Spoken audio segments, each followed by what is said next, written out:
और लिखित में दूंगी पूरा ऊपर का। और मुझे अगर इस बीच को छुआ, मेरे आमरण अनशन पे मेरा स्वास्थ्य खराब हुआ तो मेरी जान गई, तो उसके लिए जिला प्रशासन दोषी होगा। मैं अब अपने संघर्ष की जो शुरुआत करूंगी अब इसी तरीके से। 2 अक्टूबर को उत्कृष्ट विद्यालय में आयोजित कार्यक्रम में हुए अपमान को लेकर आज कांग्रेस के सभी चारों विधायकों के साथ श्रीमती अनवा मुजारे ने सर्किट हाउस में एक प्रेस वार्ता ली। आयोजित प्रेस वार्ता में कांग्रेस के सभी विधायकों ने सत्ताधारी भाजपा पर जिला प्रशासन को दबाव में रखकर काम करने के आरोप लगाए। वहीं जिला प्रशासन को जमकर आड़ो हाथ लिया। बालाघाट विधायक अनवा मुजारे ने पूर्व विधायक गौरीशंकर बिसेन को भी जम के आड़े हाथों लिया है। वहीं नगरपालिका प्रशासन एवं जिला प्रशासन को चेतावनी देते हुए कहा कि अगर जिला प्रशासन अपना रवैया कांग्रेसी विधायकों के प्रति सही नहीं रखती है तो शीघ्र उनके द्वारा आमरण अनशन में बैठकर इसका पुरजोर विरोध किया जाएगा। ज़्यादा मजबूती से कहती हूँ हर मंच से कि हमारा भारत देश दुनिया का सबसे बड़ा लोकतांत्रिक देश है। हम गर्व के साथ कहते हैं कि हमारे देश में जनता का शासन है, जनता के द्वारा, जनता के लिए, जनता की सरकार। ये एक बहुत शानदार परिकल्पना या अवधारणा जो है वो कहना चाहिए कि हम लोग उसको प्रत्यक्ष देखते हैं। लेकिन हो ये रहा है कि आज़ाद भारत में लोकतंत्र पे नौकरशाही हावी होती चली जा रही है, ये लगातार देखते चले आ रहे हैं हम लोग।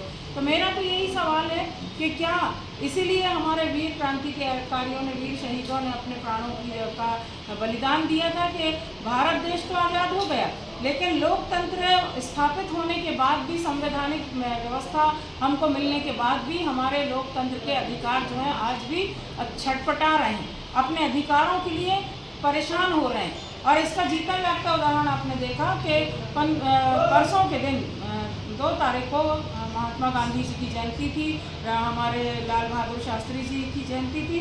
और उस दिन जो यहाँ पर कार्यक्रम हुआ उत्कृष्ट विद्यालय में मिलेट्स का, उस कार्यक्रम की जैसा कि हमारे माननीय अध्यक्ष महोदय संजय उइके जी जो बैहर के वरिष्ठ विधायक भी हैं, हमारे बीच में विवेक पटेल जी जो वारासिवनी क्षेत्र से हमारे बीच में आए विधायक महोदय, तो आपने देखा कि वो कार्यक्रम सभी जगह था, जिला स्तरीय कार्यक्रम था। और मुझे विधिवत उसकी सूचना दी गई थी, 11 बजे समय दिया गया था।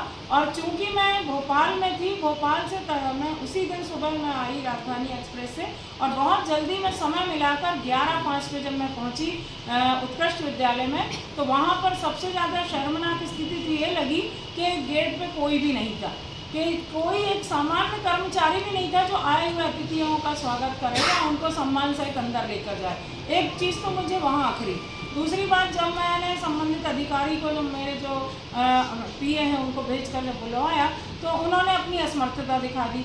मैंने कहा कार्यक्रम कैसे चालू हो गया, तो बोले I am very sorry madam. मैंने फिर उनको उससे कहा भी कि सॉरी वॉरी नहीं चलता, ये कार्यक्रम आपने समय के पहले किसके कहने पे चालू कर लिए, क्यों कर लिए? तो वो कुछ कह नहीं पाए। तो इससे साफ समझ में आ रहा था कि सत्ताधारी लोगों का पूरा दबाव था, इसलिए वो समझ में आया मुझे।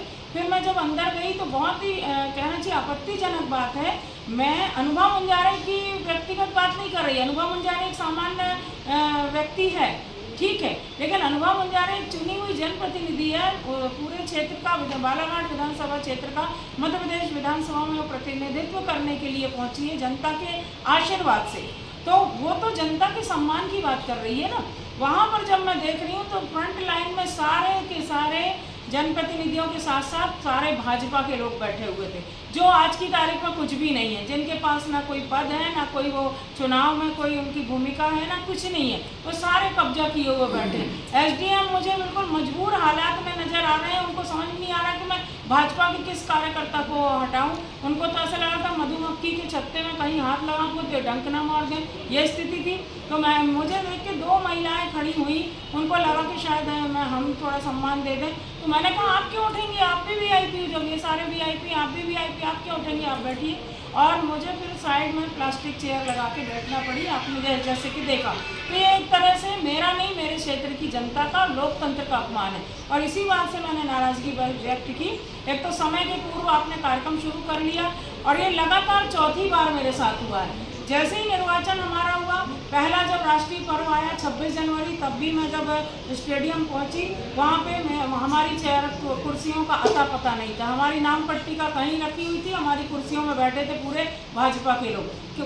मजबूरन, क्योंकि राष्ट्रीय कार्यक्रम था, उसमें किसी तरह व्यवधान ना आए करके मैंने सम्मान रखते हुए राष्ट्रीय कार्यक्रम को मैं किनारे की चेयर में जाकर उस दिन भी मैं खामोशी से बैठ गई।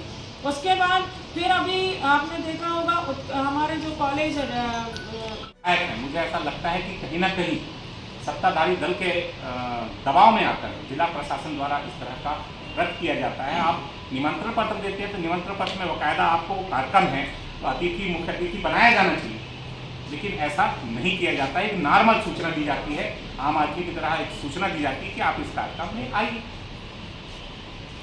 तो ये हम लोगों का विषय है, बड़ी हमारे लिए घोर आपत्ति है। और जिस तरह की घटना उस दिन हुई, जिस तरह से हमारी विधायिका के साथ जिस तरह से व्यवहार किया गया, ये उनका अपना अपमान नहीं है। जिस जनता ने, बालाघाट की जनता ने, 2 लाख जनता ने इनको जो का प्रतिनिधित्व करती हैं, 2 लाख जनता का उन्होंने अपमान किया है। केवल एक निर्वाचित विधायक नहीं, वहाँ की जनता का उन्होंने अपमान किया है। इस पर हमको घोर आपत्ति है और हम इसकी निंदा करते हैं। और हम चाहते हैं कि जिला प्रशासन से अगर इस तरह से बार बार किया जाता रहेगा तो निश्चित तौर पे हम इसका विरोध करेंगे और आगे जाके जो भी हमारा बन सकेगा हम सड़कों पर उतरेंगे, इसका विरोध करेंगे। हम तो चाहते हैं कि समय रहते जिला प्रशासन इस पर सुधार करे और निर्वाचित जनप्रतिनिधि चाहे किसी भी दल का हो उसको सम्मान करे, सम्मानित करके कार्यक्रम में बुलाए। हम सब लोग जो सत्ता पक्ष के विपक्ष में चुनकर भले आए हों, लेकिन सरकार के सभी कामों में, विकास की जनता के कामों के लिए हम चुनकर भेजे हैं। उनकी छोटी छोटी समस्याओं का निदान करने के लिए जनता ने हमको चुनकर भेजा है। तो हम शासन, प्रशासन और सरकार के सहयोग से उनकी अपेक्षा पे खरा उतरने का प्रयास करते हैं। और ऐसा नहीं कि हम किसी सरकारी कार्यक्रम का विरोध करें। सरकार कोई कार्यक्रम करता है तो हमारी भी सहभागिता, जनप्रतिनिधि चुन के आने के बाद हम किसी दल के नहीं रहते हैं, हमारी भी सहभागिता होनी चाहिए और हम उसमें बढ़ चढ़ कर हिस्सा लेते हैं। तो जिस तरह से आज हमारे भाभी के साथ किया गया तो हम उसकी बहुत निंदा करते हैं और हम कहते हैं जिला प्रशासन आपके माध्यम से कहना चाहते हैं कि जिला प्रशासन इसको अपनी गलतियों को यथाशीघ्र ठीक करे। और हम लोग निश्चित तौर पे हम जितने भी चारों विधायक हैं और पार्टी के जितने भी पदाधिकारी हैं, हम कलेक्टर महोदय से जाएंगे, उसकी शिकायत भी करेंगे और उनसे अनुरोध करेंगे कि इस गलती को आप दोबारा ना करें, नहीं तो इसके परिणाम अच्छे नहीं। सर, उस टाइम तो कलेक्टर कहना चाहता था कि किसी भी तरह का प्रोटोकॉल का उल्लंघन होगा बर्दाश्त नहीं किया जाएगा और हमारे किसी भी साथ सम्मान का खिलवाड़ किया जाएगा, उसे स्वीकार किया जाएगा। केवल 12 सुनिए क्या हुआ, विश्व चुनाव हार गए तो उनके ऊपर से विधायक निकली हुई लगातार भगवान के आशीर्वाद से, आपके आशीर्वाद से लगातार जब से विधायक होने हमारी प्राथमिकता है शिक्षा, चिकित्सा, जो काम 25 साल के